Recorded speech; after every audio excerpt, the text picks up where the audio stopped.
30 years of trusted brilliance. Saravana Elite Golden Diamonds, now in Coimbatore, the ultimate destination for exclusive designs.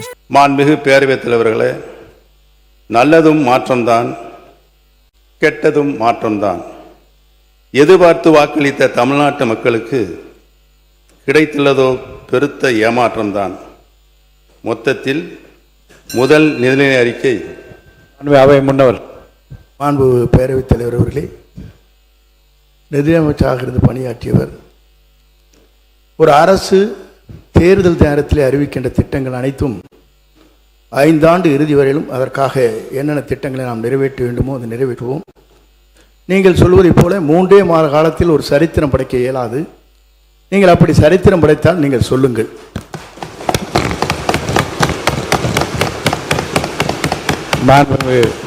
உறுப்பினர் சொல்லுங்க, நீங்க பேசலாம். மாண்புமிகு பேரவைத் தலைவர் அவர்களே, மாண்புமிகு அமைச்சர் அண்ணன் செங்கோட்டையன் அவர்கள் நன்றாகவே தெரியும் அனைவருக்கும்.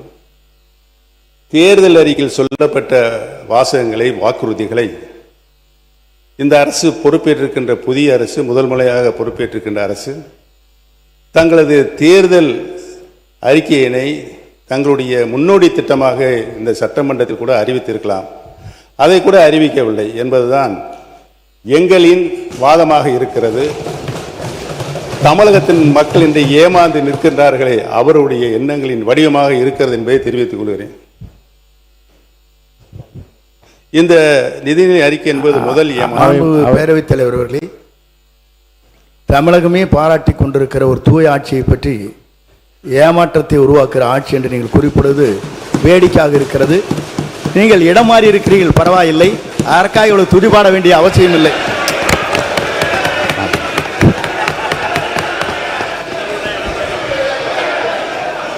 மாண்புமிகு பேரவைத் தலைவர்களே, அந்த இடத்தை அவர்தான் முதலில் மாற்றியவர் என்பதை நான் இங்கு தெரிவித்துக் கொள்ள கடமைப்பட்டிருக்கிறேன். மாண்புமிகு கல்வித்துறை அமைச்சர் பேசுறது முதல்ல கவனிங்க, என்ன அங்க பார்த்து கவனிச்சர். மாண்புமிகு பேரவைத் தலைவர் அவர்களே, மதிப்பிற்குரிய முன்னாள் முதல்வர், பாசத்திற்குரிய சகோதரர் மூத்த உறுப்பினர் அவர்கள் பேசும்போது இடத்தை முதலில் மாற்றியவர் நம்முடைய அமைச்சர் என்றார். ஆனால் பாருங்க என்ன ஆச்சரியம்னா, இடத்தை மாற்றிய போதும் அவர் இதயத்தின் அருகே இருந்த அந்த நிழல் படத்தை மாற்றவே வேண்டாம் என்று சொன்னவர் எங்களுடைய வெற்றி தலைவர்.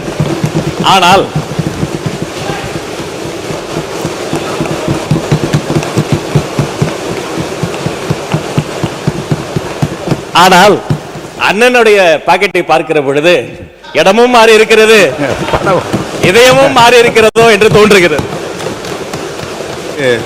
பேரவைத் தலைவர் அவர்களே, எங்கள் மாண்புமிகு பேரவைத் தலைவர் அவர்களே, எங்கள் அண்ணன் செங்கோட்டையன் அவர்கள் இடம் மாறி இருக்கலாம். ஆனால் புரட்சித் தலைவி அம்மா அவர்களை இன்னும் தன்னுடைய இதயத்தில், தன்னுடைய சட்டை பையில் இன்னும் வச்சிருக்காரு. ஆனால் புரட்சித் தலைவி அம்மாவால் முதலமைச்சராக்கப்பட்டவர் இன்றைக்கு அவருடைய சட்டப்பையில் யாரோட புகைப்படம் இருக்கிறது தமிழ்நாட்டு மக்களுக்கு தெரியும். அமைச்சர்களுக்கு பதில் சொல்வதற்கு நேரம் இருக்கிறது, காலம் இருக்கிறது. நான் பேசி முடித்தவுடன் நீங்கள் சொல்ல வேண்டிய கருத்தை சொன்னால் அனைவரும் ஏற்றுக்கொள்ள. அடுத்தது நீங்க பேசலாம். எங்களுடைய இதயத்தில் நிலையாக வைத்திருக்கிறோம், எங்களுடைய கடைசி காலம் வரை வைத்திருப்போம் என்பதை தெரிவித்துக் கொள்கிறேன். படத்தை காட்சி ஏமாற்றுகின்ற பழக்கம் எங்களுக்கு இல்லை என்று தெரிவித்துக் கொள்கிறேன். அவை முன்னவர் மாண்பு பேரவைத் தலைவர் அவர்களை, 3 முதலில் முதலமைச்சராக இருந்தவர் அம்மா காலத்தில். அவர் இப்போ அதை எப்படி பேசிக் கொண்டிருக்கிறார் என்பது நாடென்று சிரித்துக் கொண்டிருக்கிறது. இருந்தாலும் கூட நான் சொல்கிறேன், புரட்சித் தலைவரும் புரட்சித் தலைவர் அம்மாவும் எடுத்த திட்டங்கள் என்ன, அவர்கள் அரசியல் ரீதியாக சொன்ன வார்த்தைகள் என்ன? இருங்க சொல்லி முடிக்கணும். இருங்க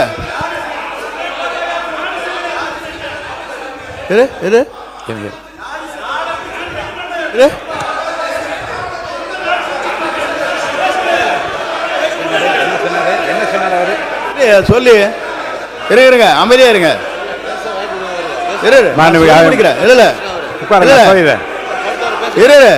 ஏனுங்க நான் சொல்ல முடிக்கவே விடுங்க. உட்காருங்க.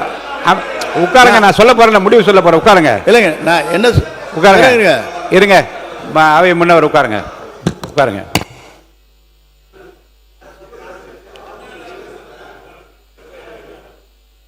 நாடே சிரிக்கிறது என்ற வார்த்தை அவைக்குள் நீக்கி விடுகிறேன். மாண்பு உறுப்பினர் அனைவருக்கும் ஒரு செய்தி. மாண்பு உறுப்பினர் முன்னாள் முதலமைச்சர் பேசுகிறார். நல்ல நயமான நல்ல கருத்துக்களை நகைச்சுவையாக எல்லாம் ரெண்டு பக்கம் மாறிக்கொண்டீர்கள். இந்த பிரச்சனையை தூட்டு விட்டு அவரை நான் பேச அனுமதிக்கிறேன். தொடர்ந்து பேசலாம். முன்னாள் அமைச்சர் நேற்று பேசும்போது சொன்னார்கள், கடந்த 5 ஆண்டுகளாக நாங்கள் எப்போவுமே டென்ஷனாக தான் இருப்போம் அப்படின்னு. அதுக்கு காரணம் கதவை தட்டுறவங்க ஈடியா விஜிலன்ஸான்னு தெரியாமல் நாங்கள் எப்போவுமே டென்ஷனாக. வெயிட் வெயிட் வெயிட் உட்காருங்க. சாரு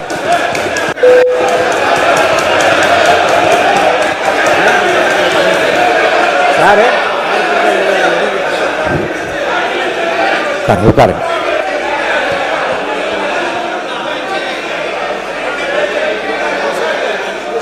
இது எனது முதல் பேச்சு.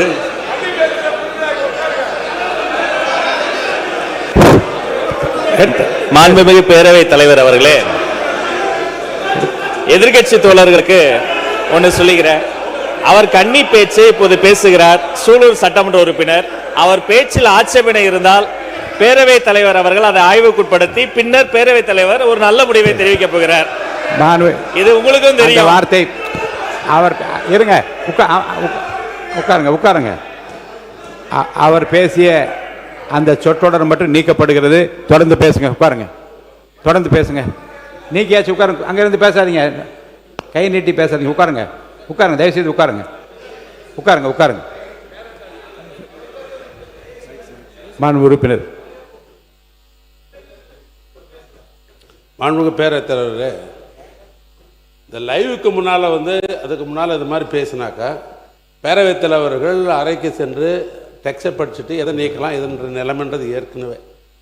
அப்பொழுது பத்திரிகை நண்பர்கள் அதை வெளியிட மாட்டாங்க. இப்போ அப்படி இல்லை. இப்போ உங்களுடைய கட்டுப்பாட்டில் இது லைவில் போகுது. எல்லாமே உடனுக்குடன் அப்பயே தீர்வு கண்டால்தான் இதற்கு ஒரு முடிவு வரும் மொழியை நீங்கள் பின்னாலன்ற முறை கொஞ்சம் மாற்றிக்கணும். நான் உங்களை ஆர்டர் போடுறதுக்கு எனக்கு அதிகாரம் இல்லை. ஏன்னா இந்த சட்டமன்றம் உங்களுடைய கட்டுப்பாடு தெரியும். தகவலாக உங்களுக்கு நான் சொல்கிறேன். அப்பப்பொழுது முடிவெடுத்துறது தான் சரியாக இருக்க முடியும். அது பின்னால் இருந்தாக்கா அது சரியாக வராது. இப்போது நீக்கப்பட்டிருக்கிறது. பொதுவாக நான் ஒன்று சொல்ல விரும்புகிறேன்.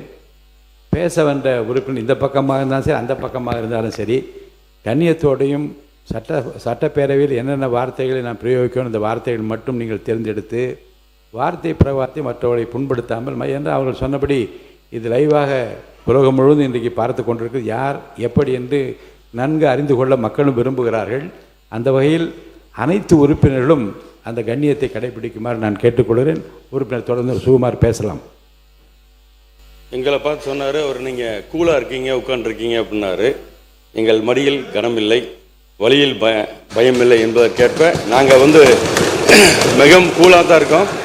இன்றைக்கி மட்டும் இல்லை, இந்த 5 வருஷம் போய் மக்களை அடுத்த 5 வருஷம் தேர்தலில் சந்திக்கும் போது நாங்கள் கூலாக தான் இருப்போங்கிறத தெரிவிச்சுக்கிறோம். மற்றொரு உறுப்பினர் சொன்னார், எங்கள் முன்னாள் முதல்வர் எதிர்க்கட்சி தலைவர் பேரவைத் தலைவர் அவர்களே, நேற்று எங்களுடைய முன்னாள் அமைச்சர் பேசும்போது சொன்னார், கடந்த 5 வருடங்களாக தினமும் டென்ஷன் எங்களுக்கு என்று.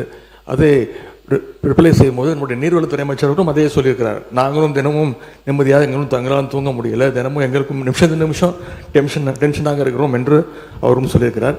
மீண்டும் அதை திருப்பி சொல்ல வேண்டாம் என்று கேட்டுக்கொள்கிறேன். ஏனென்றால் உங்களுக்கும் சிபிஐ வழக்கு இருக்கிறது, உங்களுக்கும் இன்கம் டேக்ஸ் வழக்குகள்லாம் தொடர்ந்து உங்களுக்கும் இருக்கின்றது. மாண்புமிகு எதிர்க்கட்சி தலைவர் அவர்களுக்கு நான் தெரிவித்துக் கொள்வதெல்லாம், சிபிஐ வழக்கு இருக்குதுன்றதெல்லாம் கரெக்டு தான். எங்களுடைய டென்ஷன், எங்களுடைய முதல்வர் தொகுதியில் என்ன பிரச்சனை, மக்கள் பிரச்சனை இருக்குது, அது உடனுக்குடன் பார்க்கறியான்னு கேட்டாருன்றதுக்கோசம்தான் நான் உங்களுக்கு அப்படி சொன்னனே ஒழிய, நான் வேறு எந்த அர்த்தத்துலேயும் நாங்கள் எங்களை பயமுறுத்தியோ டென்ஷன் படுத்தியோ இல்லை. அவர் முதல்லாம் பார்த்தீங்கன்னா எங்கள் சட்டமன்ற உறுப்பினர்லாம் எப்போ எங்களுடைய தலைவர் பேசுவார்னு நினச்சிருந்தாங்க. இப்போ ஃபோன் வந்தாலே பயம் இருக்குது. ஏதாவது தொகுதியில் ஒரு சின்ன விஷயமா இருந்தால் கூட அதை ஏன் உடனே செய்யலன்னு கேட்கக்கூடியவர் தான் எங்கள் முதல்வர் என்பதை தெரிவிச்சு. உட்காருங்க. மாண்பு எதிர்க்கட்சி தலைவர் சொல்லி முடிச்சிடும். நீங்கள் சொல்லுங்கள், உங்கள் கருத்தை சொல்லுங்கள். பேரவைத் தலைவர்களே, எங்களுடைய சட்டமன்ற உறுப்பினர் முன்னாள் அமைச்சர் அவர்களும் அதே எண்ணத்தோடு தான் பேசினார். அவர் ஒரு மூத்த அமைச்சராக இருக்கக்கூடியவர், வேளாண்மை துறை அமைச்சராக இருந்தவர். எங்களுடைய முதலமைச்சர் அவர்கள் அன்றைக்கு தினமும் தினசரி பேப்பரில் பார்த்து, செய்திகளில் பார்த்து, அந்த துறை சம்பந்தமாக ஏதாவது செய்திகள் வந்திருக்கிறதா, அதை உடனடியாக நிவர்த்தி செய்யுங்கள் என்றதுதான், அந்த எண்ணத்தில் தான் எங்களுடைய சட்டமன்ற உறுப்பினரும் பேசினார். நீங்கள் வாங்கினது 108, எதிரில் இருக்கிற உங்களோட அதிகமாக வாங்கியிருக்காங்க. தனித்தனியாக பிரிஞ்சிருக்கே தவிர உங்களோட அதிகமான வாக்குகளை பெற்று தான் நீங்கள் வந்திருக்கிறார்கள். எனவே நீங்கள் அதிமுக நான் 79 72 இடங்கள் இருக்கிறது. அவை முன்னவர் அவை 70 இருங்க, ஒரு நிமிஷம் நான் சொல்லிடுறேன், நீங்கள் சொல்லுங்கள், நான் சொல்லிடுறேன். நீங்கள் வாங்கிய வாக்குகள் 108 இடம், 35% அங்கே வாங்கியிருக்கிறது கூட வாங்கியிருக்காங்க. தனித்தனியாக பிரிஞ்சிருக்கு. எங்ககிட்ட இருக்கிறவங்க தான் உங்ககிட்ட வந்து ஆதரவு தெரிவிச்சிருக்காங்களே தவிர எங்கள் தலைவர் எப்போதும் மனதில் இருக்கிறவர், எப்போதும் மக்களில் இருக்கிறவர். நீங்களே சொன்னீங்க, ஐயா தந்தை பெரியார் அதற்கு பிறகு தொடர்ந்து திராவிட இயக்க கொள்கையில் இருந்துதான் வந்தவன் என்று. எனவே மக்கள் மனதில் இருக்கிற காரணத்தால் தான், நீங்களும் அதில் இருந்த காரணத்தால் தான் இன்றைக்கு கூட நீங்கள் சட்டமன்ற உறுப்பினராக வந்திருக்க முடியும். மாண்பு உறுப்பினர், அங்கே விசில் சின்னத்துக்கு மட்டுமே எல்லா தொகுதியிலும் ஓட்டு கேட்டு வந்திருக்கு. முன்னவர் ஒரு பேரவைத் தலைவர் அவர்களே, மாண்பு துணைத் தலைவர்கள், எதிர்க்கட்சி துணைத் தலைவர்கள் இங்கே பேசுகிற ஒரு கருத்தை சொன்னார்கள். 108 பெரிதா எங்களது பெரிதா என்று கேட்டார்கள். சின்ன குழந்தையை கேட்டால் கூட 108 தான் பெரிதுன்னு சொல்லுவாங்க. ஒன்று, 97 பேர்களை வைத்துக்கொண்டு ஒரு ஆட்சி நடத்தியவர் நீங்கள் என்பதை மறந்துவிடக்கூடாது. உட்காருங்க, நீங்க பேசுங்க. மாண்பு உறுப்பினர் பேசலாம், உட்காருங்க. மாண்புமிகு பேரவைத் தலைவர்களே, அந்தந்த ஆட்சி வருகிற பொழுது தகுதியானவர்களுக்கு பட்டா கொடுப்பு என்பது எல்லா அரசாங்கம் அப்படி தான் நினைப்பாங்க, அது ஒன்றும் மாற்று கருத்தல்ல. ஆனால் 2006 2011 அந்த காலம் என்ன வருவாய்த்துறை அமைச்சர் ரெக்கார்டு எடுத்து பார்க்கலாம். நீண்ட நெடிய காலமாக பட்டா என்ற நிலையை மாற்றி 10 ஆண்டு காலம் எந்த இடத்தை அனுபவித்திருந்தாலும் அதை பட்டா செய்யலாம் என்று அதை தளர்த்தி பட்டா செய்து கொடுத்தவர் அண்ணன் கலைஞர் அவர்கள் முதலமைச்சராக இருக்கும்போது தமிழ்நாடே பாராட்டுச்சு. ஒன்று, இப்பொழுது திராவிட மாடல் ஆட்சியில் ஏற்கனவே பேண்ட் இருந்தது. நகராட்சி பகுதியாக இருந்தால் 7 கிலோமீட்டர் 8 கிலோமீட்டர் பட்டாவே செய்யக்கூடாது என்று ஒரு பேண்ட் இருந்தது. அமைச்சரவையில் எங்களுடைய முதலமைச்சர் திராவிட மாடல் ஆட்சியினுடைய நாயகர் அண்ணன் தளபதி அவர்கள் அமைச்சரவையில் வச்சு இந்த தமிழ்நாட்டில் இருக்கிற எல்லா நகராட்சி பேரூராட்சிகளை இந்த தடைய பேண்ட் எடுத்துட்டு பட்டாப்பட வேண்டும் என்று சொல்லி அனைவருக்கும் கோடிக்கணக்கான, ஏன்னா உங்களுக்கு நகராட்சியில் ஒரு இடம் இருக்குன்னு சொன்னா கோடிக்கணக்காக போகுது. இடத்தை பட்டா செய்து கொடுத்தாருன்னு தான் சொல்றோம். மாண்பு உறுப்பினர் ஒரு நிமிஷம். மாண்பு உறுப்பினர் உட்காருங்க, உட்காரு, நான் சொல்றேன், உட்காருங்க. மாண்பு உறுப்பினர் பேசுங்க, பேசுங்க. மாண்பு உறுப்பினர் பேசுங்க, பேசுங்க. என் தொகுதியில திருவெரும்பூர் தொகுதி பேரவைத் தலைவர்கள் திருவெரும்பூர் தொகுதியில பட்டா கொடுத்து இடத்த காணோம். எந்த இடமுமே இல்லை. கலெக்டருக்கு தெரியும், எல்லாமே போலி பட்டாவை கொடுத்து எலெக்ஷனுக்காக ஓட்டுக்காக போலி பட்டா கொடுத்து இடமே இல்லை. ஆய்வு செஞ்சு கேட்டுக்கலாம். எல்லாம் உட்காருங்க, உண்மை பேசுறாங்க. உண்மை பேசுறாங்க. உட்காருங்க சார், சொல்லிட்டீங்க, உட்காருங்க. பேசுறான், உட்காருங்கன்னு சொல்றேன்ல, உட்காருங்க. அவை முன்னவர் மாண்புமிகு பேரவைத் தலைவர் அவர்களே, எடுக்கிறேன் சார், இருங்க, உட்காரு. மாண்புமிகு பேரவைத் தலைவர் அவர்களே, ஒரே நிமிஷம். இல்லை, நான் ஒரு நிமிஷம் சொல்லிடுறேன். மாண்புமிகு பேரவைத் தலைவர் அவர்களே, மாண்பு உறுப்பினர்கள் பேசுகிற போது ஒன்று குறிப்பிட்டார்கள். பட்டா வழங்கப்பட்டிருக்கிறது, இடம் வழங்கவில்லை என்று ஒன்று சொல்லிடுறேன், முடிச்ச வரை கொடுங்க என்று குறிப்பிட்டார்கள். இது போன்ற குறைபாடுகள் என்னிடத்திலும் இப்போது கவனத்திற்கு வந்திருக்கிறது. நீங்கள் ஒரு இடத்தை தேர்வு செய்து அந்த இடத்திலே பட்டா வழங்கியிருக்கக்கூடும். ஆனால் அதை அங்கே இருக்கிற பட்டாவை அது லேஅவுட் செய்து உங்களுக்கு எவ்வளவு இடம் அளிக்கப்பட்டிருக்கிறது என்பதெல்லாம் பல இடங்களில் இந்த குறைபாடுகள் இருக்கிறது என்பதை நாங்கள் அறிவோம். அதற்கான நடவடிக்கை நாங்கள் மேற்கொண்டு வருகிறோம். மாண்புமிகு கால்நடைத்துறை அமைச்சர் அவர்கள் பேசுங்க. மாண்புமிகு பேரவைத் தலைவர் அவர்களே, மாண்புமிகு உறுப்பினர் அவர்கள் கூறினார் பல லட்சம் பேருக்கு பட்டா போட்டு கொடுத்தோம் என்று. பட்டா இருக்கிறது, இடமெங்கே என்று எங்களிடம் வந்து கேட்டார்கள். அதற்கு நாங்கள் சொன்னோம், நிச்சயமாக பட்டா போட்டாலும் சரி, அது போட்ட பட்டாவிற்கு நிச்சயமாக இடங்களை நாங்கள் உங்களுக்கு கண்டறிந்து அதற்கான பதிலை அளிப்போம் என்று அவர்களுக்கு வாக்குறுதி கொடுத்துள்ளோம். இப்படிப்பட்ட மனுக்களை நானே என் கையார வாங்கி அதை நான் சேகரித்து வைத்துள்ளேன். நிச்சயமாக அந்த மனுக்களை நான் இங்கு சமர்ப்பிப்பேன் என்று தெரியப்படுத்துகிறேன். நன்றி. மாண்புமிகு உறுப்பினர் அவர்கள், நீர்வளத்துறைக்கு கடந்த காலங்களில் ஒதுக்கீடு செய்யப்பட்டுள்ள நிதிகளை விட மாண்புமிகு தமிழ்நாடு முதலமைச்சர் அவர்களின் தலைமையிலான அரசு அதிக அளவிலான நிதியை ஒதுக்கியுள்ளது. மேலும் ஏரி குளங்களை தனியார் பங்களிப்புடன் தூர்வாரும் பொருட்டு தனியாக அரசாணை பிறப்பிக்கப்பட்டுள்ளது. சென்னையில் அடையாறு, கூவம், வேளச்சேரி ஏரி, நாராயணபுரம் ஏரி ஆகியவற்றை தூர்வாரும் பணி தனியார் பங்களிப்புடன் தொடங்கப்பட்டுள்ளது. தமிழ்நாட்டில் ஊரக வளர்ச்சித்துறையில் உள்ள 22,000 ஏரிகளும் நீர்வளத்துறையில் உள்ள 14,000 ஏரிகளும் தூர்வார நடவடிக்கை எடுக்கப்பட்டுள்ளது. மேலும் மாண்புமிகு உறுப்பினர், என்னுடைய அலுவலகத்துக்கு நீங்களும் உங்களுடைய பாட்டாளி மக்கள் கட்சி தலைவர் வந்திருந்தீங்க. அதை நீங்கள் எல்லாமே மனுவாகவே கொடுத்துருந்தீங்க. ஒரு 2 மணி நேரம் நீங்களும் நானும் எல்லாமே டிஸ்கஷன் பண்ணோம்.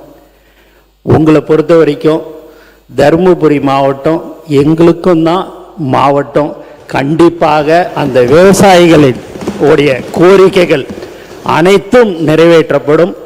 நீங்கள் ஏன்னா அந்த நீர்வளத்துறைக்கு எப்படியெல்லாம் நீங்கள் சில அட்வைஸ்லாம் பண்ணீங்க, அது சம்பந்தப்பட்ட அதிகாரிகளோடு கலந்து பேசி மாண்புமிகு முதலமைச்சருடைய கவனத்துக்கு எடுத்து செல்லப்பட்டு மிக விரைவில் நீங்கள் கேட்ட அனைத்து திட்டங்களையும் தருமபுரி மாவட்டத்துக்கு செய்து தரப்படும் என்பதை இந்த அவையில் தெரிவித்துக் கொள்கிறேன். நன்றி. மாண்புமிகு உறுப்பினர். மாண்புமிகு முதலமைச்சர் அவர்களுக்கும் மாண்புமிகு நீர்வளத்துறை அமைச்சர் அவர்களுக்கும் பேரவைத் தலைவர் வாயிலாக எங்களுடைய மனமார்ந்த நன்றிகளை தெரிவித்துக் கொள்கின்றோம். மாண்புமிகு கால்நடைத்துறை அமைச்சர் அவர்கள். மாண்புமிகு பேரவைத் தலைவர் அவர்களே, மாண்புமிகு சட்டமன்ற உறுப்பினர் கூறியது விவசாயிகளின் அறியாமையை போக்கி அவர்களுக்கு ஒரு எழுச்சியை கொண்டு வர வேண்டும் என்ற ஒரு மாற்றத்தை நிச்சயமாக தமிழக வெற்றிக் கழகம் செய்யும். மக்களுக்கு தேவையான, விவசாயிகளுக்கு தேவையான அனைத்து விஷயங்களும் ஒவ்வொரு விவசாயிக்கும் தெரியப்படுத்தும் வகையில் நிச்சயமாக எங்களுடைய செயல்கள் இருக்கும் என்று பேரவைத் தலைவர் உங்கள் முன்னால் தெரிவித்துக் கொள்கிறேன். நன்றி. ஆக்கப்பூர்வமான சட்டமன்ற உறுப்பினருக்கு நன்றி. அதே போல பொங்கலுக்கு வேஷ்டி வரும், சேலை வென்றும் என்று காத்திருப்பவர்களுக்கு அந்த நூலுக்கான டெண்டர் மே மாதத்தில் விடப்பட்டிருக்க வேண்டும் என்று கூறுகின்றார்கள். அதையும் நாம் கருத்தில் கொள்ள வேண்டும். அதையும் தாண்டி முதலமைச்சர் எப்பொழுதுமே சொல்வார், குழந்தை மற்றும் இளைஞர்கள் நலன். குழந்தைகளும் இளைஞர்களும் நல்வழிப்படுத்த வேண்டும். இன்னைக்கு ட்ரக்குக்கு போகக்கூடாது, போதைக்கு அடிமையாக கூடாது என்று சொன்னால் கைத்தறி அமைச்சர் அவர்கள். மாண்புமிகு பேரவைத் தலைவர் அவர்களே, மாண்புமிகு முதல்வர் அவர்களின் வழிகாட்டுதலின்படி வேட்டி சேலை வழங்கும் திட்டத்தினை பொங்கல் 2027 ஆண்டுக்கும் தொடர்ந்து செயல்படுத்திட மாண்புமிகு முதலமைச்சர் உத்தரவிட்டு அதற்கான நிர்வாக அனுமதியும் மற்றும் திட்ட செலவுகளுக்கான முன்பணத் தொகையாக ரூபாய் 300 கோடி ஒதுக்கீடு செய்து அரசால் ஆணையிடப்பட்டுள்ளது. வேஷ்டி சேலை உற்பத்திக்கு தேவைப்படும் நூல்களை கூட்டுறவு நூற்பாலையின் மூலம் உற்பத்தி செய்து வழங்க இயலும் நூல் தவிர எஞ்சிய நூல்களை தமிழ்நாடு ஒளிவு மறைவற்ற ஒப்பந்த புள்ளிகளின் சட்டம் 1998 மற்றும் விதிகளின் 2000 படி ஒப்பந்த புள்ளி கோரி கொள்முதல் செய்யவும் ஆணையிடப்பட்டுள்ளது. தேசிய அளவிலான மின்னணு ஒப்பந்த புள்ளி அறிவிப்பு 9/7/2026 அன்று வெளியிடப்பட்டுள்ளது. பெறப்பட்ட ஒப்பந்த புள்ளிகள் 29/7/2026 அன்று திறக்கப்பட்டுள்ளது. அவற்றை பரிசீலனை செய்யப்பட்டு தகுதி வாய்ந்த ஒப்பந்த புள்ளிதாரர்களின் விலை புள்ளிகளை இறுதி செய்யப்பட்டுவிட்டது. வேட்டி சேலை ரகங்களுக்கு நூல் ரகங்களை கொள்முதல் செய்வதற்கான ஒப்பந்தங்கள் ஏற்கனவே அறிவிப்பு செய்யப்பட்டு இறுதி செய்யப்பட்டு நூல் கொள்முதல் செய்யும் நிலையில் உள்ளது என்பதை மாண்புமிகு பேரவைத் தலைவர் வாயிலாக மாண்புமிகு உறுப்பினருக்கு தெரிவித்துள்ளேன். தொழில்துறை அமைச்சர் அவர்கள். மாண்புமிகு பேரவைத் தலைவர் அவர்களே, இங்கே இருக்கிற உறுப்பினர் அவர்கள் கேட்டிருந்தார், பின்தங்கிய மாவட்டங்களில் வேலை வாய்ப்பு குறித்து கேட்டிருந்தார். இதை அறிந்த நமது மாண்புமிகு முதலமைச்சர் அவர்கள் அன்றே தன்னுடைய வாக்குறுதியில் வெற்றி தமிழகம் மிஷன் டாக்குமெண்ட் பின்தங்கிய மாவட்டங்களுக்கு வேலை வாய்ப்பை உருவாக்குவோம் என்று சொல்லியிருந்தார். அதன் அடிப்படையில் பொள்ளாச்சியில் இன்னைக்கு 16/6/2026 அன்று 3 to 5 ஏக்கரில் ஒரு மைக்ரோ டெக் பார்க் கொண்டு வரதுக்கான அனைத்து வசதிகளுக்கும் நம்ம இன்னைக்கு அதிகாரிகளுக்கு உத்தரவிட்டிருக்கார். அந்த திட்டத்தின் கீழே இங்கே coworking facilities, high speed connectivity, employment generation உருவாக்குறதுக்கு ஒர்க் ஃப்ரம் ஹோம் டவுன் மாதிரி எக்கனாமிக் க்ரோத் கொண்டு வரதுக்கு நம்ம இன்னைக்கு நிலம் தேடப்பட்டு வந்துட்டுருக்கு. இங்கே கண்டிப்பாக ஒரு மைக்ரோ டெக் பார்க் கொண்டு வரதுக்கான அத்தனை ஆணைகளையும் நமது முதலமைச்சர் அவர்கள் மூலமாக அதிகாரிகளுக்கு இன்னைக்கு கொண்டு வரப்பட்டிருக்கும். நன்றி. மிகு பேரவைத் தலைவர் அவர்களே, இந்த நீட் பிரச்சனை கல்வியுடன் மட்டுமல்ல கூட்டாட்சியுடனும் தொடர்புடையது. நம் இந்திய அரசியலமைப்பு சட்டம் மாநிலங்களுக்கு அவர்களின் தேவைகளுக்கு ஏற்ப கல்வி கொள்கைகளை வடிவமைக்கும் பொறுப்பையும் உரிமையையும் வழங்கியுள்ளது. தமிழ்நாட்டின் வரலாறு, சமூக அமைப்பு, கல்வி முன்னேற்றம் மற்றும் மருத்துவ தேவைகள் ஆகியவை நாட்டின் பல பகுதிகளில் இருந்து மாறுபட்டவை. எனவே ஒரே மாதிரியான கொள்கை எல்லா மாநிலங்களுக்கும் சமமான விளைவுகளை ஏற்படுத்தும் என்று கருத முடியாது. தமிழ்நாடு ஒன்றிய தரநிலைக்கு எதிரானது அல்ல. தமிழ்நாடு வெளிப்படைத்தன்மைக்கு எதிரானது அல்ல. தமிழ்நாடு திறமைக்கு எதிரானது அல்ல. ஆனால் அதே சமயம் சமூக நீதியை பாதிக்கும், சம வாய்ப்பை குறைக்கும், மாநிலங்களின் தனித்துவத்தை புறக்கணிக்கும் எந்த ஒரு முயற்சியையும் எந்த ஒரு தேர்வையும் ஏற்க முடியாது என்பதே இந்த அரசின் நிலைப்பாடாகும். நீட் தேர்வுதான் தகுதிக்கான எல்லை என்றோ அளவீடு என்றோ யாரும் நினைக்கவே தேவையில்லை. நீட் தேர்வில் தேர்ச்சி பெற இயலவில்லை என்றால் அந்த மாணவர்கள் தகுதி குறைபாடு உள்ள மாணவர்கள் என்று அர்த்தம் கொள்ள தேவையில்லை. ஆனால் நீட் தேர்வில் தேர்ச்சி பெறாமல் போனால் அதை ஒரு குறைபாடாக கருதி மிகுந்த மன உளைச்சலுடன் ஆளாகும் சூழலும் நிலவுகிறது. சிலர் தங்களது உயிரை மாய்த்து கொண்ட துயர சம்பவங்கள் கூட தமிழகத்தில் நிகழ்ந்துள்ளன. மாண்புமிகு பேரவைத் தலைவர் அவர்களே, இந்த சட்டமன்றம் ஏற்கனவே பலமுறை நீட் விலக்கு கோரி தீர்மானங்களை நிறைவேற்றியுள்ளது. மருத்துவ மாணவர் சேர்க்கை தொடர்பாக மாநிலத்திற்கு விலக்கு வழங்க சட்ட முன்வடிவையும் நிறைவேற்றி அனுப்பியுள்ளது. அவை அனைத்தும் தமிழ்நாட்டு மக்களின் ஜனநாயக விருப்பத்தை பிரதிபலிப்பவை. இந்த பேரவையின் ஒருமித்த குரலை ஒன்றிய அரசு மதிக்க வேண்டும். மாநிலங்களின் உரிமையை மதிப்பதே கூட்டாட்சியின் அடிப்படை. தமிழ்நாட்டின் சமூக நீதி மரபையும் கல்வி முன்னேற்றத்தையும் மருத்துவ சேவை மாதிரியையும் பாதுகாக்க வேண்டியது காலத்தின் கட்டாயமாகும். நீட் தேர்விலிருந்து மாநிலத்திற்கு விலக்கு அளிக்கும் வகையில் தமிழ்நாடு இளநிலை மருத்துவ படிப்புகளுக்கான சேர்க்கை சட்டம் முன்வடிவை தமிழ்நாடு சட்டமன்ற பேரவை 2021 ஒருமனதாக நிறைவேற்றி இருந்தும் மேதகு குடியரசுத் தலைவர் அவர்களால் அச்சட்டம் முன்வடிவிற்கு ஏற்பிசைவு நிறுத்தி வைக்கப்பட்டுள்ளது. மாண்புமிகு பேரவைத் தலைவர் அவர்களே, 2026 மே 3 அன்று நடைபெற்ற நீட் தேர்வானது கேள்வித்தாள் கசிந்த குற்றச்சாட்டுகளுக்கு பிறகு ரத்து செய்யப்பட்டது. பின்னர் 2026 ஜூன் 21 அன்று மறுதேர்வு நடத்தப்பட்டது. கேள்வித்தாள் முன்கூட்டியே வெளியானதால் தேர்வின் நேர்மை மற்றும் நம்பிக்கை தன்மையை குறித்து நாடு முழுதும் கேள்விகள் எழுந்தன. அதனை தொடர்ந்த போராட்டத்தின் விளைவாக ஒன்றிய கல்வி அமைச்சர் தன் பதவியை ராஜினாமா செய்ததுடன் தேர்வு அமைப்பை முழுமையாக சீர்திருத்துவதற்கு புதிய பணிக்குழு ஒன்றும் ஒன்றிய அரசால் அமைக்கப்பட்டது. மேலும் மாண்புமிகு தமிழ்நாடு முதலமைச்சர் அவர்கள் நிதி ஆயோக்கின் 11வது ஆளுநர் குழு கூட்டத்தில் நீட் தேர்வு கிராமப்புற மற்றும் சமூக பொருளாதாரத்தில் பின்தங்கிய குடும்பங்களைச் சேர்ந்த மாணவர்களை பாதித்துள்ளதை சுட்டிக்காட்டி அத்தேர்வுக்கு தமிழ்நாடு எதிர்ப்பு தெரிவிப்பதையும் 12ஆம் வகுப்பு மதிப்பெண்களின் அடிப்படையில் MBBS, BDS மற்றும் ஆயுஷ் படிப்புகளில் மாநில ஒதுக்கீட்டு இடங்கள் அனைத்தையும் நிரப்ப தமிழ்நாட்டிற்கு அனுமதி வழங்க வேண்டும் என்பதையும் ஒன்றிய அரசிடம் வலியுறுத்தி உள்ளார்கள். இவை அனைத்தையும் கருத்தில் கொண்டு சமூக நீதி மற்றும் சம வாய்ப்பை உறுதி செய்யும் வகையில் தேசிய மருத்துவ ஆணைய சட்டம் 2019, இந்திய மருத்துவ முறைகளுக்கான தேசிய ஆணைய சட்டம் 2020, ஹோமியோபதிக்கான தேசிய ஆணைய சட்டம் 2020 மற்றும் தொடர்புடைய பிற மைய சட்டங்களில் தேவையான திருத்தங்களை மேற்கொண்டு நீட் நுழைவு தேர்வு முறையை ரத்து செய்து 12ஆம் வகுப்பு பொதுத் தேர்வு மதிப்பெண்களின் அடிப்படையில் மாநில அரசே மருத்துவ மாணவ சேர்க்கை நடத்தி கொள்ள வழிவகை செய்ய வேண்டும். நீட் பிரச்சனைக்கு நிரந்தர தீர்வு கல்வி என்ற பொருண்மையை பொது பட்டியலில் இருந்து மானிய பட்டியலுக்கு மீண்டும் மாற்றுவதுதான். அவ்வாறு மாற்றம் செய்யப்படும் வரை இடைக்கால தீர்வாக ஒரு கருத்தை, ஒரு புதிய சிந்தனையை ஆட்சிக்கு வரும் முன்பே கல்வியாளர்கள் மற்றும் அரசியல் சாசன சட்ட வல்லுநர்களின் பரிசீலனைக்காக நம் மாண்புமிகு முதலமைச்சர் அவர்கள் முன்வைத்திருந்தார். கல்வி தொடர்பாக மாநிலங்கள் இயற்றும் சட்டங்களுக்கு முன்னுரிமை வழங்கும் வகையில் சிறப்பு பொதுப்பட்டியல் ஒன்றை கூடுதலாக உருவாக்கலாம் என்பதே அந்த கருத்து. ஒரு ஆக்கப்பூர்வமான மற்றும் ஆரோக்கியமான விவாதம் நடந்தால் நிச்சயம் வழி பிறக்கும் என்பதே நம் முதல்வரின் எண்ணம்.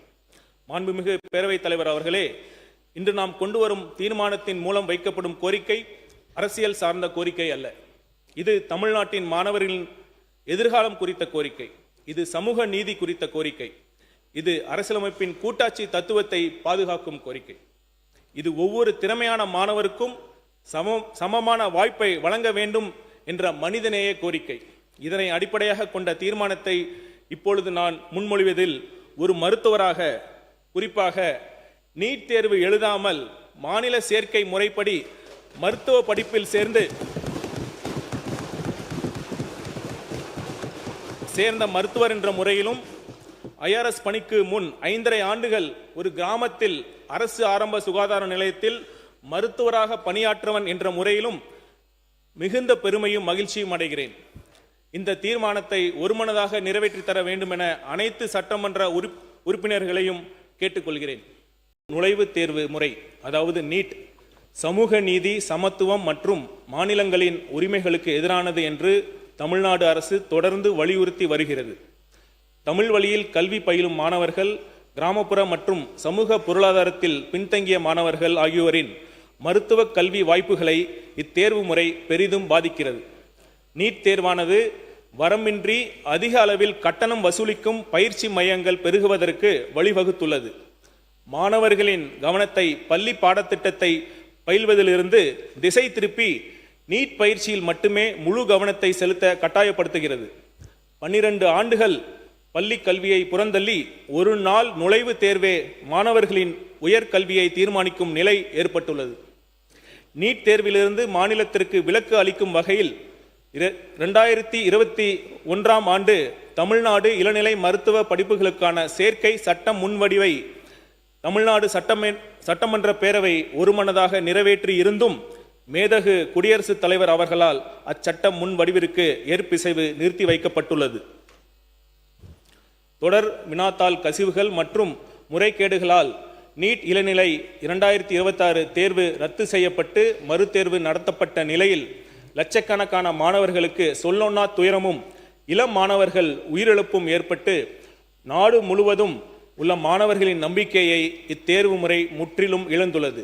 எனவே இத்தேர்வு முறை அகற்றப்பட வேண்டும். நீட் தேர்வுகளில் தொடர்ந்து நிகழ்ந்து வரும் முறைகேடுகளை கருத்தில் கொண்டு நீட் நுழைவுத் தேர்வு முறையை ரத்து செய்யும் வகையில் 2019ஆம் ஆண்டு தேசிய மருத்துவ ஆவணச் சட்டம், 2020ஆம் ஆண்டு இந்திய மருத்துவ முறைகளுக்கான தேசிய ஆணைய சட்டம், 2020ஆம் ஆண்டு ஹோமியோபதிக்கான தேசிய ஆணைய சட்டம் மற்றும் தொடர்புடைய பிற மைய சட்டங்களில் தேவையான திருத்தங்களை ஒன்றிய அரசு மேற்கொள்ள வேண்டும் என்று தமிழ்நாடு சட்டமன்ற பேரவை ஒருமனதாக வலியுறுத்துகிறது. இதன் மூலம் மாணவர்கள் 12ஆம் வகுப்பு தேர்வில் பெறும் மதிப்பெண்களின் அடிப்படையில் மாநிலத்தில் மருத்துவ மாணவர் சேர்க்கையை மேற்கொள்ள இயலும் என்னும் தீர்மானத்தை மொழிகிறேன். மாண்புமிகு நன்றி, வணக்கம். மாண்புமிகு உறுப்பினர் போஜராஜன் அவர்கள். பரவாயில்ல, அது உட்காருங்க. மாண்புமிகு உறுப்பினர் போஜராஜன் அவர்கள் வரிசையாக வரலாம். எல்லாருக்கும் வாய்ப்பு கொடுப்பேன். மாண்புமிகு உறுப்பினர் போஜராஜன். இல்லை இல்லை, எங்கேருந்து இல்லைங்க, இல்லைங்க இல்லை மாண்புமிகு ஸ்டார்ட் பேரவைத் தலைவர் அவர்களே, உட்காருங்க, தயவுசெய்து உட்காருங்க. எங்களுடைய நிலைப்பாடு நீட், அதாவது நேஷனல் எலிஜிபிலிட்டி என்ட்ரன்ஸ் டெஸ்ட், தேசிய தகுதி நுழைவுத் தேர்வு, அது நம்முடைய தமிழகத்தின் மக்களுக்கு, குழந்தைகளுக்கு, மாணவர்களுக்கு ஒரு ஊக்கத்தையும் எதிர்காலத்திலையும் சிறப்பாக்கும் என்ற நம்பிக்கை எங்களுக்கு இருக்கின்றது. ஏன்னா இப்போ கடந்த இந்த இதுலயே தேர்விலேயே பல்லடத்தில் ஒரே தமிழ் பள்ளியில் 10 மாணவர்கள் வந்து நீட் தேர்வில் வெற்றி பெற்றிருக்கிறார்கள். அந்த மாவட்டத்தில் 141 பேர் செஞ்சிருக்கிறாங்க.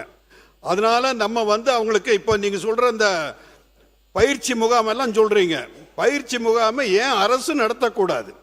பயிற்சி முகாமை அந்த இடத்துல வந்து இந்த திருப்பூர்ல எல்லாம் பயிற்சி முகாம் எல்லாம் அரசு நடத்தி அவர்களெல்லாம் அந்த குழந்தைகளெல்லாம் ஊக்கப்படுத்தி இந்த மாதிரி அவங்களெல்லாம் வெற்றி பெற செய்திருக்கிறார்கள். இன்று எல்லா மாநிலங்களும் அகில நமது பாரதத்தில் எல்லா மாநிலங்களும் எல்லோரும் அதை வெற்றியாக வரும்பொழுது நமது மாணவர்களை பற்றி நாம் ஏன் ஒரு தாழ்வு மனப்பானையாக நாம் நினைக்க வேண்டும்? அவர்களையும் ஊக்கப்படுத்தி அவர்களும் நீட், ஏன்னா நம்ம குழந்தைகள் வந்து அறிவுஜீவிகள், தமிழக மாணவர்கள் எல்லாம் ரொம்ப ஒன்றும் கம்மி இல்லை, அவங்களும் சிறப்பாக செய்யக்கூடியவர்கள். ஆகவே அவர்களுக்கு ஒரு தரமான நல்ல கல்வியை கொடுத்து அவர்களுக்கும் இந்த பயிற்சி மையங்கள் எல்லாம், ஏன்னா தனியார் மருத்துவ கல்லூரிகள் எல்லாம் பணம் பண்ணுகின்ற ஒரு தொழிலாக இதை பயன்படுத்தி விடக்கூடாது. ஆகவே பணம் படைத்தவர்கள் எல்லாம் அந்த MBBS எல்லாம் போய் சேர்ந்துட முடியும். பணம் இல்லாதவர்கள், ஏழை குழந்தைகள் எங்கே போவாங்க? அந்த ஏழை குழந்தைகளுக்கு இன்று முன்னாள் முதல்வர் மரியாதைக்குரிய எடப்பாடியார் அவர்கள் 7.5% கொடுத்து இன்று பல மாணவர்கள், ஏழை குழந்தைகள் எல்லாம் பள்ளியிலே கல்லூரியிலே சேர்ந்திருக்கிறார்கள். இது மாதிரி ஒரு புதிய திட்டத்தை, நமது மாணவர்களுக்கு உபயோகமான திட்டத்தை, அவர்களை உற்சாகப்படுத்துகின்ற திட்டத்தை என்ன என்று நீங்கள் சிந்தித்து அந்த முறையிலே நீங்கள் செய்தால் நல்லது என்ற எண்ணத்தை தெரிவித்து, இது எங்களுக்கு உடன்படாது என்றதனால் இதை நான் இந்த வாக்களிப்பில் கலந்து கொள்ளாமல் வெளிநடப்பு நடத்துகின்றேன். 15% வாங்கின மாணவர் மருத்துவர் ஆயிடுறாரு, 50% 80% வாங்கின மாணவர் மருத்துவராக முடியல. வணிகமயமாக்கப்படுவதை தடுக்க வேண்டும். நாங்க அப்ப கூட 30 லட்சம் 5 லட்சம் கட்டக்கூடியவங்க எல்லாம் சீட் வாங்கிடுறாங்க. அதை விட அதிகமான கொடுமை பார்த்தீங்கன்னா, நீட் தேர்வுக்காக படிக்கக்கூடிய அந்த அந்த பயிற்சி கட்டணம் 1.5 லட்சம் கோடி ரூபாய், அது மிகப்பெரிய வணிகம் இன்னைக்கு கல்வித்துறையில் நடந்து கொண்டிருக்கிறது. இதெல்லாம் பார்க்கும்பொழுது பார்த்தீங்கன்னா இந்த 2 காரணமே அடிபட்டு போயிடுச்சு. அதனால நீட் தேர்வு என்பது கண்டிப்பாக தேவையில்லை. சமூக நீதிக்கு எதிரானது நீட் தேர்வு, அரசு பள்ளி மாணவர்களுக்கு எதிரானது நீட் தேர்வு, தமிழ் வழி கல்வி பயிலும் மாணவர்களுக்கு எதிரானது நீட் தேர்வு, ஏழை மாணவர்களுக்கு எதிரானது நீட் தேர்வு, கிராமப்புற மாணவர்களுக்கு எதிரானது நீட் தேர்வு. இந்த நீட் தேர்வு தேவையில்லை. இதுலயும் பார்த்தீங்கன்னா நாலேஜ் பேஸ்டே கிடையாது, எல்லாமே எக்ஸாம் பேஸ்டுக்கு தான் படிக்கிறாங்க. அறிவு சார்ந்த ஒரு படிப்புக்கு இங்கே இடமே கிடையாது. அதனால 1976 எமர்ஜென்சி போது நம்ம ஸ்டேட் லிஸ்ட்லேருந்து அந்த கன்கரண்ட் லிஸ்ட்டுக்கு போயிடுச்சு கல்வி. அந்த கல்வித்துறையை மறுபடியும் நம்ம ஸ்டேட் லிஸ்ட்டு கொண்டு வரணும்னா நிறைய சட்டங்களை ஏற்ற வேண்டும். தீர்மானம் இன்றைக்கு நாம் ஏற்றியிருக்கிறோம். 2021 2 முறை வந்து இந்த நீட்டிலேருந்து தமிழ்நாட்டுக்கு விலக்கு கொடுக்க வேண்டும். எக்ஸம்ட் நீட் ஃபார் தமிழ்நாடுன்ற அந்த சட்ட மசோதாவை தீர்மானத்தில் ஒருமனதாக நிறைவேற்றி 2 முறை நிறைவேற்றி அதை டெல்லிக்கு அனுப்பியிருக்கிறாங்க. இன்னும் அது சட்டமாக்கப்படவில்லை. அதற்கு நாம் உரிய தரவுகளை கொடுத்து மறுபடியும் அதை சட்டமாக்க கொண்டு வர நாம் எல்லோரும் ஒன்றாக முயற்சி செய்ய வேண்டும். இதோட 500 குழந்தைங்க போயிட்டாங்க நீட் தேர்வில். தமிழ்நாட்டில் மட்டும் 50 குழந்தைங்க செத்து போயிட்டாங்க. இந்த கடைசி அந்த வினாத்தாள் கசிவு ஏற்பட்டு ஒரு நீட் தேர்வு கேன்சல் ஆச்சு, திருப்பி ஒரு நீட் தேர்வு நடந்தது. அதற்கு இடையில 13 குழந்தைகள் உயிரை மாய்த்து கொண்டார்கள். இனிமேல் ஒரு குழந்தை உயிர் கூட போகக்கூடாது. அதனால இந்த நீட் தேர்வு தமிழ்நாட்டுக்கு தேவையே இல்லை. நாம் எக்ஸம்ஷனும் வாங்கணும், சட்ட மசோதாவை சட்டமாக்க நாம் அனைவரும் ஒன்றாக பாடுபடும் என்று கூறிக்கொண்டு மாண்புமிகு மக்கள் நல்வாழ்வுத்துறை அமைச்சர் கொண்டு வந்த இந்த நீட் தேர்வுக்கு எதிரான அந்த தீர்மானத்திற்கு பாட்டாளி மக்கள் கட்சி முழு ஆதரவை தெரிவித்துக் கொள்கிறது. நன்றி, வணக்கம்.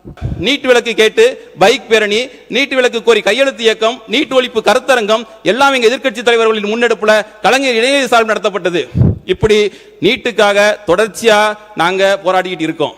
ஆனா ஆட்சிக்கு வர்றதுக்கு முன்னாடியே பேசின நம்முடைய மாண்புமிகு சிஎம் சார் அவர்கள் நீட் மட்டும்தான் உலகமா, வேற படிப்பே இல்லையான்னு கேட்டாரு. அதையே நம்முடைய மருத்துவத்துறை அமைச்சர் அவர்களும் சமீபத்தில் ரிப்பீட் பண்ணாரு. தேவையில்லாத விஷயம். பொதுப்பணித்துறை அமைச்சர் அவர்கள். மாண்புமிகு பேரவைத் தலைவர்களே, இந்த தீர்மானத்தில் அரசியல் தேவையில்லை, ஒருமனதாக நிறைவேற்றும். இது மாணவர்களுடைய எதிர்கால பிரச்சனை. தமிழக வெற்றி கழகத்துடைய தலைவர் தேர்தலுக்கு முன்பே ஏன் அரசியல் வருவதற்கு முன்பே தங்கை அனிதாவுடைய மரணத்தில் பங்கேற்றவர். அதிலேயே அவர் நிலைப்பாடு தெளிவா இருக்கு. இதோட ஒரு 7-8 அறிக்கையை எங்களுடைய தமிழக வெற்றி கழக தலைவராக இருந்து முதலமைச்சராக இருந்து எல்லா விதத்திலையும் தன்னுடைய அறிக்கையை கொடுத்திருக்கிறாரு, தன்னுடைய பதிவை செய்திருக்கிறாரு. இந்த நீட் தீர்மானங்கிறது அரசியலுக்கு அப்பாற்பட்டு நாங்களும் குறை சொல்ல முடியும். அதனால திமுக என்ன செய்தது, ஒன்றிய அரசியல் மத்திய அமைச்சராக இருக்கும்போது என்ன செய்தது, அதுக்குள்ள போக விரும்பல. இங்க அரசியல் பேச வேண்டாம், பழைய வரலாறை பற்றி பேச வேண்டாம். எல்லா உறுப்பினர்களும் தமிழகம் முதற்கொண்டு இங்க இருக்கக்கூடிய எல்லா கட்சிகளும் பிஜேபியை தவிர எல்லோரும் ஒரே நிலைப்பாடில் இருக்கிறோம். இந்த இடத்துல அரசியல் பேசாமல் இந்த தீர்மானத்தை திமுக வழிமொழிந்து ஒருமனதாக தீர்மானத்தை நிறைவேற்ற நினைக்கிறோம். இதற்கு மேல அரசியல் பேசினாங்கன்னா எங்ககிட்டயும் எல்லா ஆதாரங்களும் இருக்கு, நாங்களும் பேசுவோம். நான் என்ன சொல்றேன் பாருங்க, மாண்புமிகு பொதுப்பணித்துறை அமைச்சர் அவர்கள் சொல்லுற கருத்து ஏற்புடையதாக இருக்கும். அது மட்டுமல்ல, நீட் குளறுபடிகளை, நீட் வினாத்தாள் லீக் ஆனதை எதிர்த்து டெல்லியில காக்ரோச் ஜனதா பார்ட்டி மிகப்பெரிய போராட்டத்தை நடத்தினாங்க. அந்த போராட்டம் நாடு முழுவதும் பரவிச்சு.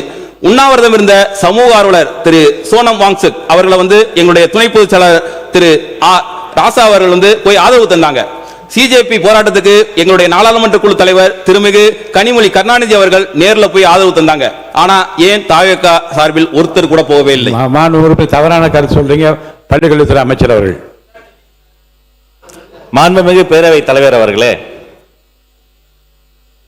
ஒரு நோய் தொற்றில் குழந்தைகள் இறக்கலாம், ஆனால் ஒரு தேர்வு முறையில் இத்தனை குழந்தைகள் இறந்ததை எல்லாம் அம்மா சுட்டி காட்டிய போது இந்த அரங்கம் அதிர்ந்தது. வரலாற்றில் முக்கியத்துவம் வாய்ந்த ஒரு நீட் எதிர்ப்பு சிறப்பு தீர்மானத்தை மாண்புமிகு சுகாதாரத்துறை அமைச்சர் கொண்டு வந்திருக்கிறார்.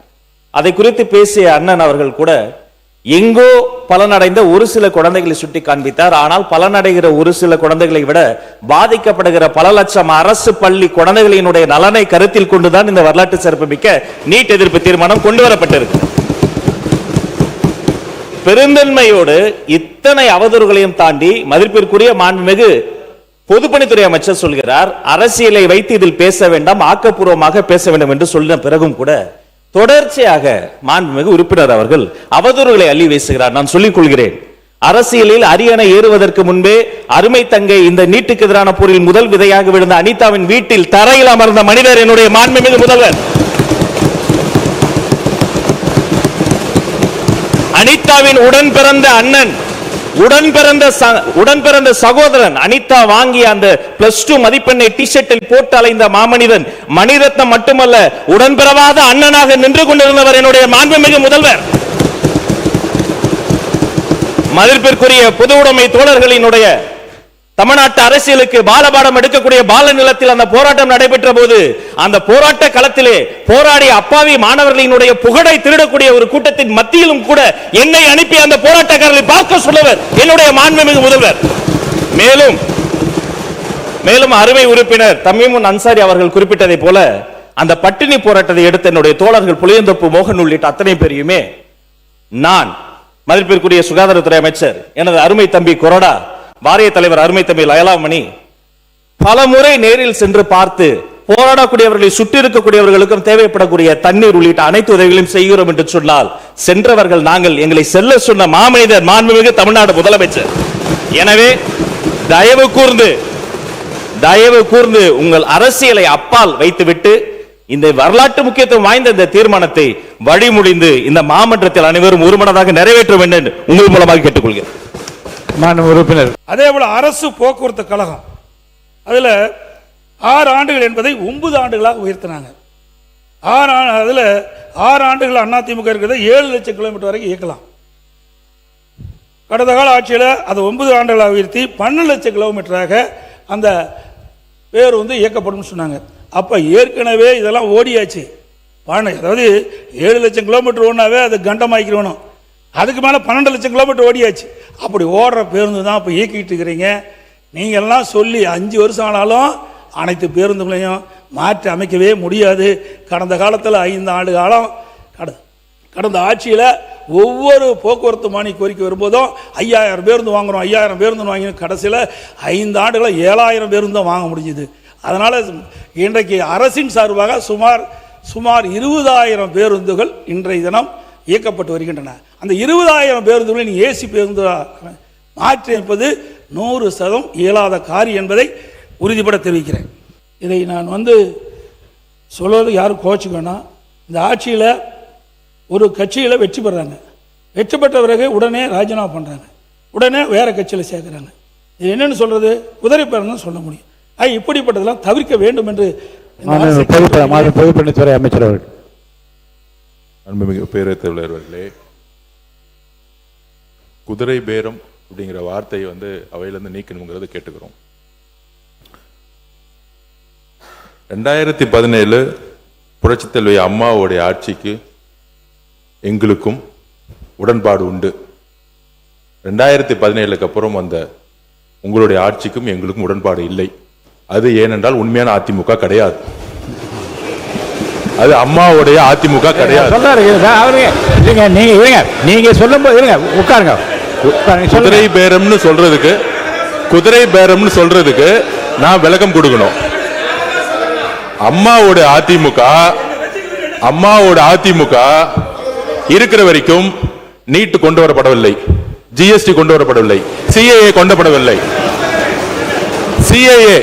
சிஏஏ கொண்டு வரப்படவில்லை. உங்களுடைய ஆட்சியில் தமிழகத்தினுடைய நலனுக்கு எதிராக டெல்லியுடன் சரண்டர் ஆனீங்க நீங்க. அதனால்தான் எங்கள் முதலமைச்சர் நீத்து போன அதிமுக சொன்னார். அதனால உங்கள் மீது நம்பிக்கை இருந்தால் சட்டமன்ற உறுப்பினர்கள் ரிசைன் பண்ணி தமிழக வெற்றி கழகத்தில் சேர வேண்டிய அவசியம் இல்லை. உங்கள் தலைமை மீது அதிமுக தொண்டர்கள் முழுவதுமாக விலகியதால் தான் தமிழக வெற்றி கழகம் உண்மையான புரட்சி தலைவர் எம்ஜிஆருடைய விசுவாசிகளும் அம்மாவோட விசுவாசிகளும் இன்றைக்கு தமிழக வெற்றி கழகத்தில் இணைந்து பணியாற்றிட்டு இருக்கார்கள். அதனால உங்களுடைய வார்த்தைகள் குதிரை பேரம் சொல்வது என்பது தவறு. கிட்டத்தட்ட 40 நிமிடம் பேசிக் கொண்டிருந்தார் முன்னாள் முதலமைச்சர் அவர்கள். நாங்கள் எதுவும் பேசவில்லை. ராஜினாமா செய்ய வேண்டியது அரசியலமைப்பின்படி எல்லோருக்கும் உரிமை இருக்கிறது. ஒரு கட்சி தலைமை மீது நம்பிக்கை இழக்கும் பொழுது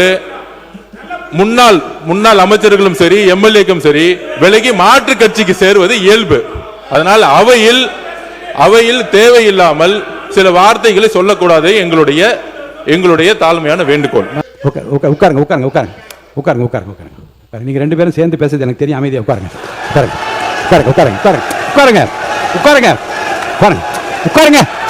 சார். இதுல பேசுறதா? அப்போ உட்காருங்க சார். சேர்ந்து கொண்டு சொன்னீங்க பாருங்க, அது மாதிரி இல்ல, அது மாதிரி கிடையாது. அந்த அவசியம் எங்களுக்கு தேவையில்லை. அது எங்களுக்கு தேவையில்லாத ஒன்று. நான் சொல்ல விரும்பியதும் நான் சொல்ல வந்ததும் இல்ல. குதிரை என்று சொன்னவங்க 2 பேரும் ஒன்றாக சேர்ந்து பேரவைத் தலைவர், உங்களுடைய பேச்சுக்கு உள்நோக்கம் கற்பிக்க வேண்டிய அவசியங்களுக்கு இல்ல. அது செய்யவும் மாட்டோம். உள்நோக்கம் இல்ல. அது செய்யவும் மாட்டோம் நாங்க. ஆனா என்னன்னா, நாங்கள் எதிர்க்கட்சி என்ற அடிப்படையில் தான் எங்களுக்கு அந்தஸ்தெல்லாம் கொடுத்து எங்களுக்கு எதிர்க்கட்சி என்று வைத்திருக்கிறீர்கள். உங்களுடைய பேச்சை முழுமையாக நடுநிலையாக நீங்கள் நடத்தி கொண்டிருப்பது தான் எங்களுக்கு இருக்கிற பாதுகாப்பு. அவருக்கு பதில் சொல்ல வேண்டும் என்ற அடிப்படையில் ஏதோ ஒரு நிலையாற்றில் எப்படி நீங்க சொல்லிட்டீங்க. அதனால அது அப்படி அல்ல. நாங்கள் வேற கட்சி, அவங்க வேற கட்சி, அவங்க ஆண்ட கட்சி, நாங்களும் ஆண்ட கட்சி. அடுத்த முறை ஆளலாம்னு நாங்களாம் திட்டம் போட்டிருக்கிற கட்சி, எங்க கட்சி அடுத்த முறை நாங்க தான் ஆளணும்ன்ற திட்டம் போட்டு கொண்டிருக்கிற கட்சி. இப்படிப்பட்ட நிலையில் அவங்களுடைய பிரச்சனையை நீங்க தீர்ப்பதற்குத்தான் வேண்டிய முயற்சி செய்ய மொழி அந்த குற்றச்சாட்டு நாங்க இல்ல, அது மாதிரி நாங்களும் ஒன்னா இல்ல. பள்ளிக்கல்வித்துறை அமைச்சர் அவர்கள் பள்ளிக்கல்வி முடிச்சிருங்க. பேரவைத் தலைவர் அவர்களே, உண்மையிலேயே தமிழக சட்டமன்ற வரலாற்றை புரட்டி பார்க்கிற பொழுது நமக்கு கிடைத்திருக்கக்கூடிய பேரவைத் தலைவர் என்பவர் முதல் முறை ஆட்சியினுடைய தினசரி தகவல்களை நேரலையில் தருவவர் மட்டுமல்ல, முழுமையான நேரலை முதல் முறையாக வரலாற்றிலேயே உங்கள் மூலமாக தான் சென்று கொண்டிருக்கிறது. கிட்டத்தட்ட 40 மணித்துளிகள் மதிப்பிற்குரிய முன்னாள் முதல்வர் அண்ணன் எடப்பாடியார் அவர்கள் பேசுகிற பொழுது அத்தனை கருத்துகளும் எதிர்கருத்துகள் இருந்த போது கூட அதை அதிகம் இடைச்சல்கள் செய்யாது முழுமையாக கேட்டு முடித்து, அதன் பிறகு இறுதியில் அவர் சொல்லக்கூடிய சில கருத்துக்கள் மீது அவரே சொன்னார், இது கேட்கும்போது கஷ்டமா இருக்கும்னு. அந்த கருத்துக்களுக்கான எதிர்வினையாக இங்க பேசும்போது கூட ஒவ்வொரு கட்சிக்கும் ஒவ்வொரு உறுப்பினர்களுக்கும், ஆளுங்கட்சி மட்டும் பேசாது, எதிர்க்கட்சி சகல கட்சி உறுப்பினர்களுக்கும் நியாயமான உண்மையிலே அவர்களுக்கு தேவையான நேரத்தை ஒதுக்குவதையும் முதல் முறையாக வரலாற்றிலே இப்படி ஒரு பேரவைத் தலைவர் கிடைத்திருப்பது எங்களுக்கு ஒரு மிகப்பெரிய பொக்கிஷம். ஆனால் எங்களை போன்ற வளர்ந்து வரக்கூடிய இளம் தலைமுறையை சார்ந்தவர்கள், இங்க இருக்கக்கூடிய அத்தனை பேருமே மூத்தவர்கள், அண்ணன் சுப்பிரமணியன் மூத்தவர், இங்க இருக்கவங்க எல்லாருமே பல தேர்தல்களை பார்த்தவர்கள். அவர்களை காட்டி எங்களுடைய தம்பிகளுக்கும் தங்கைகளுக்கும் நாங்கள் இப்படி இருக்கணும், டெக்கோரம் இப்படி இருக்கணும் சொல்ல வேண்டிய நேரத்தில் பேரவைத் தலைவர் எழுந்து நின்றால் அனைவரும் அமர்ந்து விட வேண்டும். உங்களுக்கு தெரியாத மரபல்ல. நீங்கள் எழுந்து நின்ற பின்பும், நீங்கள் பலமுறை சொன்ன பின்பும் அப்படி கூச்சலிடுவதோ நடு மன்றத்திற்கு வருவதோ ஏற்புடையதல்ல. கருத்தை கருத்தால் எதிர்கொள்வோம். நீங்கள் சொல்லக்கூடிய விமர்சனத்தில் ஆக்கப்பூர்வமான விமர்சனங்கள் இருந்தால் அதை முதலில் செவிமடுத்து அதை செயல்படுத்து என சொல்லக்கூடிய தலைவர் தான் எங்களுடைய மாண்புமிகு முதல்வர். நீங்கள் பேசுகிற பேச்சில் ரசிக்கும்படியான பேச்சு இருந்தால் அதை பாராட்டக்கூடிய முதல் ஆளாகவும் தமிழக வெற்றி கழகம் தான் இருக்கும். எனவே ஆக்கப்பூர்வமாக, ஆரோக்கியமாக கருத்தை கருத்தால் எதிர்கொள்வோம் என்பதை உங்கள் மூலமாக தெரிவித்துக் கொள்கிறேன். மாண்புமிகு முன்னாள் முதலமைச்சர் எடப்பாடி பழனிசாமி அவர்கள். மாண்பு பேரவைத் தலைவர்களே, ஒரு கட்சி சார்பாக போட்டியிட்டு அந்த கட்சியை வேட்பாளர் வெற்றி பெறுவதற்கு எவ்வளவு கடுமையான உழைப்பார்கள் சிந்தித்து பார்க்கணும். இங்க வந்திருக்கிற எல்லா எம்எல்ஏக்கும் தான் பொருந்தும். இதே எங்க எம்எல்ஏ மட்டும் பொருந்தும் நினைக்காதீங்க, அனைவருக்கும் பொருந்தும். ஒரு சட்டமன்ற உறுப்பினரை தேர்ந்தெடுப்பதற்கு அந்த கட்சியின் சார்பாக சுமார் 6000 பேர் பணியாற்றினா தான் அந்த வேட்பாளர் வெற்றி பெற முடியும். இரவு பகல் வராமல் ரத்தத்தை வெறியாக சிந்தி வாக்களை சந்தித்து வாக்களை பெற்று வெற்றி பெற்ற பிறகு அவர் வெளியேறினா அந்த கட்சியில் தொண்டர்கள் எப்படி மனம் கொதிக்கும் என்பதை உணர்வுபூர்வமாக நீங்கள் சிந்திக்கப்பட வேண்டும். நீங்க முதல் எம்எல்ஏ ஆகிருக்கிறீங்க, நான் 6 முறை எம்எல்ஏ ஆகிருக்கிறேன், புரியுதுங்களா, ஒரு முறை நாடாளுமன்ற ஆகிக்கிறேன். ஆக சிந்திக்க வேண்டும். அந்த அடிப்படையில் நான் ஒரு கட்சியுடைய பொதுச்செயலாளர் என்ற அடிப்படையில் எங்களுடைய கட்சியின் சார்பாக அறிவிக்கப்பட்டு தலைமை அறிவிக்கப்பட்ட அந்த அறிவிப்புக்கு இணங்க அனைத்து இந்திய அண்ணா திராவிட முன்னேற்ற கழக கட்சி நிர்வாகிகள், எங்களுடைய கூட்டணி அங்க வைக்கின்ற கட்சியுடைய நிர்வாகிகள், தொண்டர்கள் அத்தனை பேரும் உழைத்து தான் இவ்வளவு பேர் வெற்றி பெற்றிருக்காங்க. அதனால தான் அந்த கருத்தை சொல்ல வேண்டிய நிலைக்கு நான் தள்ளப்பட்டேன் என்பதையும் தங்களுடைய கவனத்துக்கு கொண்டு வரேன். மாண்பு திண்டுக்கல் சட்டமன்ற உறுப்பினர் பேசுகிற போது ஒரு கருத்தை சொன்னார்கள். 100 நாட்கள் வேலை முதலில் நீங்கள் அதை தொடர்ந்து முழுமையாக நீங்கள் உங்கள் ஆட்சியில் இறுதியிலே செய்ய முடியவில்லை. காரணம், மத்திய அரசு 60%, மாநில அரசு 40% என்று சொன்ன உடனேயே அதற்கு தயக்கம் காட்டி வேலை குறைவாக நாட்கள் தான் அங்கே நடைபெற்றிருக்கிறது என்பதை நீங்கள் அறிவீர்கள். ஆனால் மாண்பு தமிழக வெற்றிக்கழகத்துடைய தளபதி இன்று தமிழ்நாட்டை ஆளுகிற, நாளை நிரந்தர தமிழ்நாட்டுடைய முதலமைச்சராக இருக்கிற தமிழக வெற்றிக்கழகத்துடைய தலைவர் இப்போது சொல்லியிருப்பது 125 நாட்கள் 125 நாட்கள் உயர்த்தி அதற்கான 40% நிதியும் ஒதுக்கப்பட்டிருக்கிறது என்பது தமிழ்நாட்டில் வரலாற்றில் இன்று இடம்பெற்றிருக்கிறது என்பதை தெரிவித்துக் கொள்கிறேன். மாண்பு உறுப்பினர் வில்வநாதன்.